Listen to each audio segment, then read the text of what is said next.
Mesdames, Messieurs, bonjour à toutes et à tous. Bienvenue au journal. Conseil de cabinet restreint entre le Premier ministre et les responsables du MCC et MCA. Objectif réaliser toutes les infrastructures avant le 31 juillet 2014. Date butoir pour la fin du compact américain financé par le gouvernement des États-Unis. La finale de la Ligue des champions mettra ce soir aux prises à Lisbonne deux équipes espagnoles, l'Atlético et le Real. Une finale inédite qui suscite toutes sortes de passions. Ainsi donc, le Premier ministre a tenu hier un conseil de cabinet avec le MCC et le MCA. La réunion s'est penchée sur l'état des lieux de la mise en œuvre de l'exécution du compact américain afin de trouver des solutions à certaines difficultés résiduelles pour atteindre un taux de réalisation de 100% avant le 31 juillet prochain. À l'issue des travaux, des actions et des mesures urgentes ont été prises. Bouma Ernest Nebi. Ce conseil de cabinet a permis de faire le point de l'état de mise en œuvre du compact américain qui connaît aujourd'hui, selon le coordonnateur de Millennium Challenge et compte, un taux d'exécution de plus de 95%.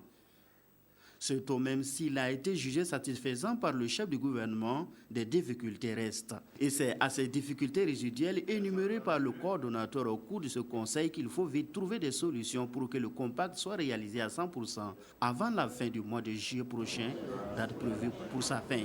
Il reste ce qu'on peut appeler des petits travaux et c'est souvent ça qui prend beaucoup de temps. C'est pour ça que nous estimons qu'il faille que les gens, les entreprises et autres redoublent, en tout cas les effectifs, pour nous permettre véritablement, disons, de pouvoir finir, j'allais dire, en apothéose. Sinon, nous pensons que nous serons dans les 97-98%. Aujourd'hui, on n'a plus le temps, en tout cas, de perdre encore le peu qui nous reste et nous voulons vraiment montrer plutôt qu'il y a beaucoup de risques. Il peut y avoir beaucoup de risques, en tout cas qu'on ne puisse pas consommer quelques millions et milliards de francs CFA. Le gouvernement et les membres du Millennium Challenge Corporation et le MCA ont donc échangé sur les mesures à prendre ainsi que des actions urgentes à mettre en œuvre pour achever à bonne date les chantiers du compact qui restent. Et des instructions ont été données par le Premier ministre au ministre en charge des dossiers pour qu'ils suivent de près ces chantiers. Séance de questions orales hier à l'Assemblée nationale. Les députés ont interpellé à 13 reprises le gouvernement. 3 questions orales avec débat et 10 autres sans débat. Elles concernent les départements ministériels des enseignements secondaires et supérieurs, des affaires étrangères, de la culture et du tourisme, de l'économie et des finances. Reportage Sugri Nouma Ibrahim Guigma. À cette plénière, une première série de 3 questions orales avec débat. Les députés Dieudonné Sawadgo et Kanfido Onaja interpellent le ministère de l'économie et des finances sur la déconcentration des services de la solde, le recours aux agents d'exécution en maîtrise d'ouvrage et les régies de recettes et d'avances de l'État. Parce que je suis satisfait parce qu'au regard des réponses qui ont été données par le gouvernement, alors ils connaissent effectivement qu'il y a des difficultés et que par conséquent, il y a même des études qui sont déjà faites et qui permettront effectivement de prendre en compte ces difficultés. Deuxième série, 10 questions orales, cette fois-ci sans débat.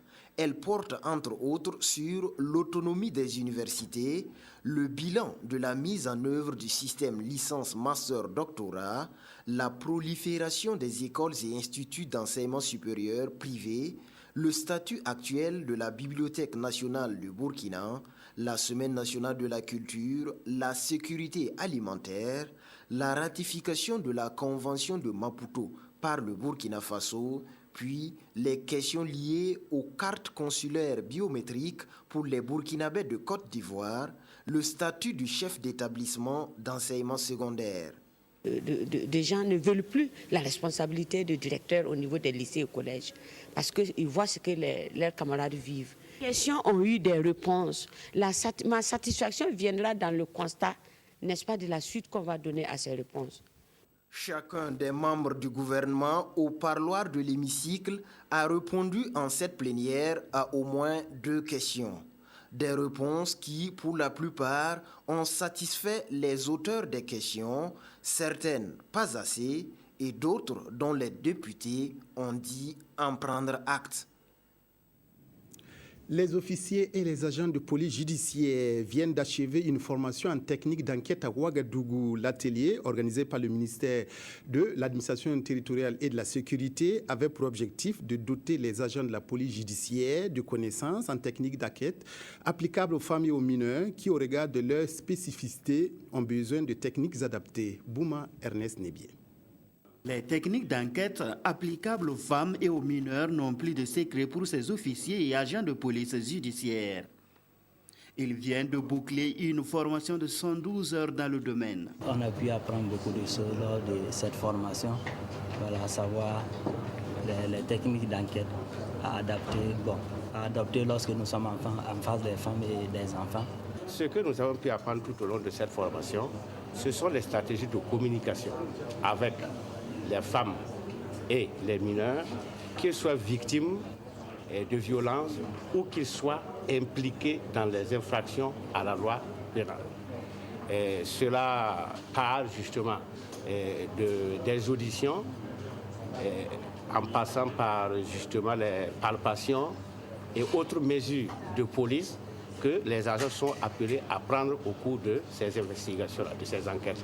Organisé par le ministère de l'Administration et de la Sécurité avec l'appui financier de l'UNICEF, ce séminaire de formation répond à un besoin exprimé par ces agents de sécurité vu le caractère particulier du domaine de la femme et de l'enfant. Aujourd'hui, on constate de plus en plus que la délinquance devient juvénile, elle se féminise de plus en plus. Et face donc à cette couche vulnérable, il faut des moyens spécifiques, il faut des méthodes spécifiques à adopter pour ne pas les brimer vu qu'ils sont vulnérables. Actuellement, la justice travaille avec des preuves. Donc, en amont, il faut que toute la formation requise, en tout cas, soit assimilée, en tout cas avec tout son accompagnement, afin que, en tout cas, on soit en phase avec l'actualité de la justice. Il est ressorti de ce séminaire de recommandations majeures, à savoir la formation continue des agents de sécurité sur la protection de la femme et de l'enfant et la déconcentration des brigades de protection de l'enfance qui n'existent de nos jours qu'à Ouaga et à Bobo-Dioulasso, dans les autres localités de Burkina. Un braquage en plein midi à Ouagadougou. Il a eu lieu hier à l'agence Bessic de Tampoui sur l'avenue du Yatenga. 2 individus qui sont présentés au guichet comme d'ordinaires clients ont intimé brusquement les caissiers de leur remettre de l'argent. Ils ont ainsi emporté plus de 13 millions de francs CFA. Reportage Zalissa Sanfo. Un braquage en plein midi dans la capitale politique du Burkina Faso. L'acte paraît invraisemblable. Pourtant, ce vendredi 23 mai, entre midi et 13h, la BESIC, Banque sahélo-saharienne pour l'investissement et le commerce, située sur l'avenue du Yatenga au quartier Tampoui, a été victime d'un cambriolage. Selon les informations que nous avons recueillies auprès de la brigade anticriminalité BAC, que nous avons trouvée sur le terrain, aux environs de midi et demi, 2 personnes enturbanées seraient arrivées à la banque comme des clients ordinaires. Profitant de l'affluence réduite des heures de midi, ils auraient alors intimidé clients et autres travailleurs de la banque à l'aide d'un fusil. Pris de panique, ces derniers ont alors accédé à leur requête, pendant que l'un surveillait les otages couchés à plat ventre, dépouillés de leur téléphone, l'autre présumé délinquant remplissait ses poches ou du moins son sac de liasses de billets. Leur forfait terminé, ils seraient alors repartis comme ils sont venus sur leur moto. Au moment où notre équipe de reportage quittait les lieux, la brigade anticriminalité et celle de la recherche étaient en train de fouiller la banque à la recherche du moindre indice pouvant les conduire aux 2 délinquants. Le ministère de l'Agriculture et de la Sécurité alimentaire a organisé un atelier de validation à Ouagadougou. Objectif de cette formation, examiner avec l'ensemble des partenaires techniques et financiers le plan d'action 2014-2016 de la politique nationale de sécurité alimentaire et nutritionnelle. Si Sylvestre Da, précision.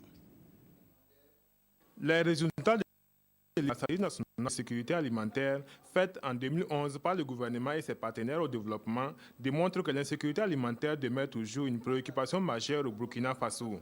Et ce vise à examiner le plan d'action 2014-2016 de la politique nationale de sécurité alimentaire et nutritionnelle. Le Conseil national de sécurité alimentaire a décidé d'élaborer une politique nationale de sécurité alimentaire pour non seulement assurer à tout Burkinabé à l'horizon 2025 une alimentation suffisante et saine, mais aussi et surtout être en cohérence avec les orientations stratégiques nationales et internationales, notamment en matière de développement durable, de lutte contre la pauvreté et de promotion de la sécurité alimentaire. La mise en œuvre de ce plan d'action est dirigée par le secrétariat exécutif du Conseil national de sécurité alimentaire au niveau central, permettant ainsi de coordonner avec les structures de concentrés pour l'atteinte des résultats. D'examiner minutieusement le plan d'action qui est élaboré et qui doit permettre d'opérationnaliser la politique nationale de sécurité alimentaire et nutritionnelle. Donc c'est à travers des plans d'action triennaux que cette politique qui a été élaborée sera mise en œuvre. Et donc celui-là, c'est le premier plan d'action 2014-2016 de la politique nationale de sécurité alimentaire. Il s'agit donc de l'examiner à fond, d'intégrer tout ce qu'il peut avoir comme amélioration, comme amendement, voilà, pour le meilleur succès pour cette mise en œuvre de la politique. Cela fait plus d'une décennie que le Burkina Faso s'est engagé dans la réalisation des objectifs du millénaire pour le développement, et ce à travers des stratégies, plans et programmes nationaux de développement. Ce plan d'action vient accroître les chances du ministère de l'Agriculture et de la Sécurité alimentaire de gagner son pari. Dans le cadre de l'autosuffisance alimentaire au Burkina, l'Institut de l'environnement et de recherche agricole INERA multiplie les prouesses technologiques. L'INERA a mis en place un système de riziculture intensive, un système qui permet aux producteurs de maximiser le rendement tout en diminuant le coût de production. Cette nouvelle technique a été présentée aux riziculteurs de la vallée du Kou. Reportage à Bobo Dulasso, Karim Sissé. Le système de riziculture intensive, c'est la nouvelle pratique culturelle mise en place par l'Institut de l'environnement et de recherche agricole INERA au niveau de la vallée du Kou. Un système que Suleiman Ouedraogo a bien voulu essayer dans son exploitation. Avec l'avènement de cette pratique, des techniciens m'ont approché. J'ai accepté de me jeter à l'eau. Ils m'ont accompagné avec des conseils. Et aujourd'hui, le résultat est là. Il se passe de tout commentaire.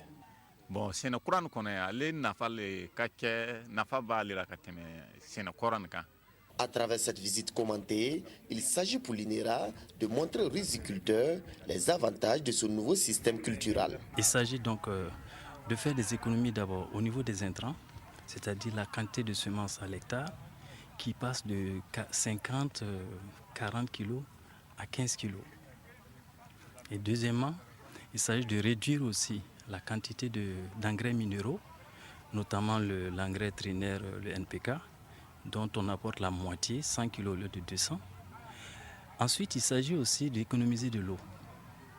Parce que les gens pensent que le riz doit être toujours dans l'eau, alors qu'avec ce système, on n'a pas besoin de maintenir constamment une lame d'eau au niveau de la rizière. Donc avec tout ça mis ensemble, on arrive malgré ça à accroître le rendement du riz de 30 à 40%, ça dépend du niveau de technicité des producteurs. À entendre les commentaires des uns et des autres, le message semble déjà être bien passé. Car cela ne tienne, le préfet du département de Bama a invité les riziculteurs à opter pour cette pratique culturelle. Il faut écouter les avis des techniciens, mettre en pratique les nouvelles technologies qu'ils nous apportent. Et ce n'est plus un secret pour les gens que le Burkina Faso mène une lutte acharnée pour l'atteinte de l'autosuffisance alimentaire. Et des techniques comme celle-là sont à vulgariser. Dans tous les cas, Suleiman Ouedraogo, lui, entend abandonner les anciennes pratiques culturelles au profit de cette nouvelle technique. Les ONG intervenant dans le Sahel, notamment Oxfam, HELP, Développement, Paix, Solidarité, Sans Frontières et bien d'autres ONG, ont rencontré la presse mercredi dernier à Ouagadougou. L'objectif de cette rencontre était d'informer la communauté nationale et internationale ainsi que les bailleurs de fonds sur la situation alimentaire des populations du Sahel, devenue selon elle préoccupante. Claudine Bikaba. Les ONG Oxfam, HELP, Développement, Paix, Solidarité sans frontières et bien d'autres tirent la sonnette d'alarme. Les 3 provinces qui sont le Soum, le Dalan et le Seno dans la région du Sahel sont en situation de sécurité alimentaire sous pression, d'où la tenue de cette conférence de presse. Nous, ONG intervenant dans la région du Sahel Burkina Faso, avons décidé d'organiser la présente conférence de presse au regard d'un certain nombre d'indicateurs alarmants. Nous y reviendrons tout à l'heure avec vous, pour donner de la voix et surtout interpeller les différents acteurs sur la situation qui provoque dans cette partie du Burkina Faso. C'est une initiative qui est à ses débuts et qui a besoin d'être soutenue et accompagnée par tous pour le bonheur des populations de cette région. La zone est aussi caractérisée par un faible taux d'accès à l'eau potable, une faible couverture des besoins céréaliers et un état nutritionnel non satisfaisant selon différents rapports de synthèse des ONG et structures intervenant sur le site. La région du Sahel a connu une forte affluence des réfugiés maliens suite au conflit armé dans le nord du Mali. En plus de cette crise externe, les populations du Sahel devaient faire face également dans la même année à une nouvelle crise alimentaire. Situation préoccupante et même inquiétante puisque les fonds humanitaires s'amenuisent au profit des crises dites majeures comme celle en Syrie, en Centrafrique ou en Bosnie. Interpellation est donc faite aux bailleurs de fonds, à l'État burkinabé et à la communauté internationale pour qu'ils accordent une attention particulière aux conditions de vie de ces populations locales qui accueillent environ 80% des réfugiés maliens afin qu'elles ne deviennent source de conflits. Belvette a procédé jeudi dernier au lancement d'un projet de valorisation de moringa dans le village de Tampelga, dans la commune rurale de Dalpelgo. Cet ambitieux programme devrait permettre de nourrir 75 établissements scolaires et de nombreuses familles burkinabées, car le moringa est une plante qui possède de nombreuses vertus. Claudine Bikaba. Un projet de plantation de 5500 pieds de moringa sur une superficie de 10 hectares dans le village de Tampelega sur initiative de Belwet en collaboration avec l'agence turque de coopération et de coordination TICA. Le moringa, de son nom scientifique Moringa oleifera et Arzantiga en moré, possède de multiples vertus. C'est un arbre qui est puissant parce que depuis la racine jusqu'aux feuilles, aux fruits, le tronc, tout est utilisé dans le moringa. Rien n'est à jeter du moringa. C'est en cela qu'il est utilisé pour les soins. Le moringa est une plante à 1000 vertus, une plante très puissante qui peut être cultivée partout dans les 45 provinces du Burkina. Ce projet va s'étendre sur une plantation de 100 000 pieds de moringa destinée à 115 établissements scolaires de 18 communes du Burkina Faso. Le Burkina Faso, c'est un pays fraternel. Nous avons beaucoup de sentiments de solidarité avec votre beau pays. Et c'est à travers notre agence de coopération internationale turque, TICA, que nous poursuivons nos activités de coopération au développement. Pour la délégation de l'agence turque, les bénéfices de la production du moringa justifient tout leur engagement dans ce projet. Avec ce projet, nous allons fournir de la nourriture à 75 établissements scolaires au Burkina Faso et aux familles burkinabées. Nous sommes heureux d'être ici à cette occasion, mais aussi nous sommes très heureux de l'accueil et de l'hospitalité de Senaba et du peuple burkinabé. En prélude à la cérémonie de lancement du projet, Belwet a reçu un lot de matériel de travail pour accompagner le démarrage du dit projet. La semaine des jeunes du Sanguier bat son plein depuis mercredi dernier à Rio. Cette semaine rassemble les jeunes des établissements scolaires de la province qui vont rivaliser de talent dans diverses compétitions, notamment en cuisine pour les filles et en sport et jeux de société pour les garçons. L'initiative est du Réseau africain Jeunesse, Santé et Développement au Burkina, RAJS. Reportage Jonas Wemba. Au repas de communion et de partage à la place du lycée provincial du Sanguier entre les jeunes des établissements scolaires de la province. C'est à l'occasion de la Semaine de la jeunesse initiée par le RAGS, Réseau africain de la jeunesse pour la santé et le développement, avec la complicité du Cercle pour la culture du leadership du Sanguier. C'est un tremplin qui va permettre à ces jeunes de fraterniser à travers des activités culturelles, éducatives et sportives. On utilisait les jeunes pour communiquer avec d'autres jeunes et à un certain moment donné, ils nous ont dit qu'ils étaient dans l'anonymat.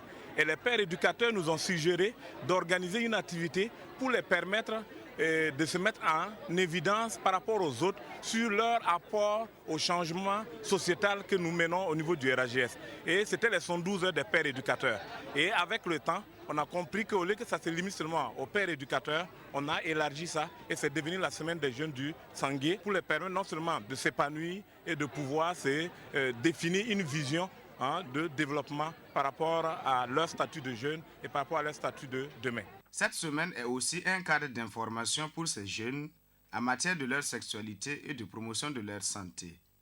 Et pour le coparrain, elle participe à l'éducation de la jeunesse en mettant en exergue son rôle de premier plan dans le processus de développement local. Qu'ils aient une sexualité maîtrisée. Ils sont dans une fleur de l'âge où souvent ils se laissent dans une sexualité très précoce. Bon, avec le RAGS, ils sont en train de mener un grand combat. À travers cette semaine-là, on passe des messages sur la sexualité, des messages sur le comportement, le civisme. Nous sommes des aînés, des pères de famille. C'est notre devoir d'accompagner ce genre d'action pour sensibiliser les jeunes, sensibiliser les enfants, pour qu'ils aient une sexualité responsable, aussi pour qu'ils aient une vie saine. Une visite des stands d'exposition a permis aux parents de découvrir le savoir-faire culinaire des filles. Et pendant 4 jours, diverses activités, dont des jeux de société, des sports de main et de pied, vont marquer cette semaine des jeunes du Sanguier. La 17e édition des prix Galian s'est déroulée hier soir à Ouaga 2000. Cette nuit de récompense et de reconnaissance des mérites et talents des professionnels de médias a été riche en couleurs. Comme à l'accoutumée, des prix spéciaux et des prix officiels ont été remis aux meilleurs journalistes et techniciens. Mention spéciale aux agents de la RTB qui ont fait une véritable razzia. Abdoul Rasmane Zongo. Prestigieuse nuit d'élévation au grade d'excellence journalistique, longue nuit de distinction et de récompense, des mérites et talents des professionnels des médias privés et publics, la salle des banquets fait salle comble. Plus de 300 œuvres ont été passées à la loupe des Galiens 2014 et quelques dizaines ont séduit les 3 jurys en français, en presse en ligne et en langue nationale. D'où la remise des prix spéciaux et des prix Galian. Depuis 17 ans, nous arrivons à tenir le pari. Et d'année en année, il y a un engouement beaucoup plus grand. Et cette année, il y a eu beaucoup plus d'œuvres qui ont concouru. Il y a eu beaucoup plus de prix spéciaux. Il y a un engouement beaucoup plus fort des partenaires. Et je pense que l'effort que le département de la communication fait, c'est de mobiliser l'ensemble des acteurs de développement et de la démocratie de notre pays pour s'intéresser justement au monde des médias, de la communication et de la presse. C'est avec les yeux ravis de joie que certains lauréats s'expriment. C'est un sentiment de joie pour une émission d'ailleurs que beaucoup réclament. Et si cette émission-là a pu aider au moins un citoyen ou 2 à éviter d'être handicapé ou tué sur la route, c'est une grande satisfaction pour moi.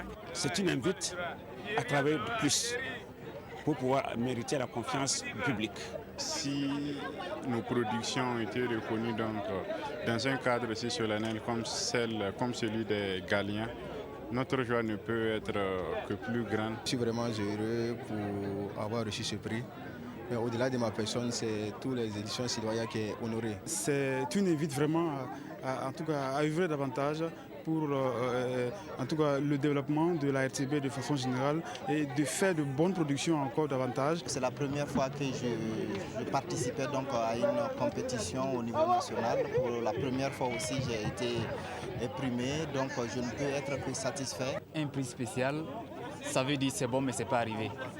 Donc pour moi c'est une interpellation. On s'attend à ce que les années à venir soient meilleurs. Les meilleurs journalistes et techniciens de l'année 2013 pour le compte de la radio, de la télévision, de la presse écrite et de la presse en ligne, tout comme les confrères des langues nationales, ont été distingués sous l'œil bienveillant des officiels, du ministre de tutelle, de bien d'autres illustres dévanciers dans le domaine du journalisme et surtout devant le président d'honneur Baba Amman, qui a d'ailleurs plaidé pour un meilleur accompagnement des professionnels. C'en est fini pour la 17e nuit des Galians, qui a été aussi cadencée par la remise de Galiens d'hommage, mais également par une prestation musicale d'artistes en herbe et confirmée.